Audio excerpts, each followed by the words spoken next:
من المحيط إلى الصحراء كل مغربي اليوم يمشي مرفوع الرأس يردد بفخر: نحن هزمنا أبطال العالم وكتبنا اسمنا مع الكبار، بل على قائمة الكبار. لم يكن فوزا في مباراة فقط، بل كان انتصارا للكرامة، للهوية وللشعب. أمن أن الراية الحمراء بنجمتها الخضراء لا ترفع إلا في القمة. صغيرهم أسد وكبيرهم يهزم بلد، والصحراء مغربية شاء من شاء وأبى من أبى. هذه العبارات كانت ترددها الجماهير المغربية أثناء الاحتفال في جنوب أمريكا، وانبهار الإعلام العالمي لم يكن مبالغ فيه بما فعلته الجماهير المغربية والمنتخب الوطني، بل اعترفوا بأن المغرب أصبح عقدة الكبار وملهمة الأجيال وقدوة الأجيال. لقد كتبتم التاريخ يا أسود الأطلس، وجعلتم كل عربي وكل أفريقي وكل مغربي يقول بصوت واحد: المغرب فوق الجميع، شاء من شاء وأبى من أبى.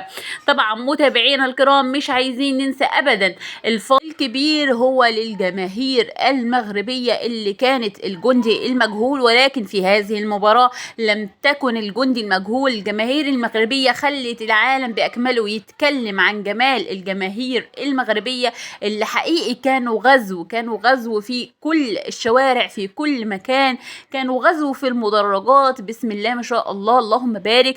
انا اول مرة بصراحة اشوف روح تعاون وطن باكمله مع بعض كده.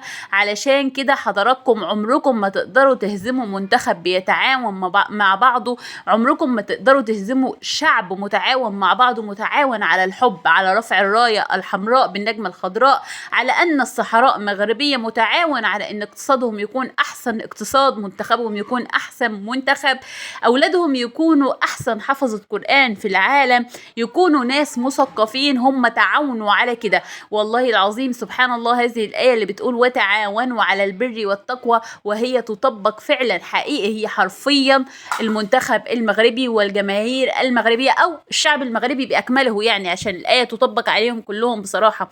وده سر نجاح المغاربة، وهو التعاون من الدرجة الأولى. تاني حاجة حبهم لبعض، سندهم لبعض، ان هم بيقفوا جنب بعض، ما بيكسروش في بعض. دي حاجة جميلة جدا بسم الله ما شاء الله. طبعا يعني اللي يقدر ما يكونش شوكة في ظهر التاني يا ريت يعملها، وابدأ بنفسك وتعلم من المنتخب المغربي والجماهير المغربية او الشعب المغربي بأكمله. بصراحة هم كلهم طفرة في جميع الفئات، يعني سواء المنتخب او الجماهير او الشعب نفسه. حقيقي كل واحد منهم تقدر تتعلم منه حاجة. يعني عندكم مثلا المنتخب المغربي تقدر تتعلم منهم الهزيمة، ومفيش حاجة اسمها حد كبير وحد قليل أبدا. طبعا الجماهير المغربية أنا بحب فيهم جدا جدا الثقافة، الناس مثقفة جدا، ناس على وعي، ناس بسم الله ما شاء الله عليهم، يعني بيبهروا العالم.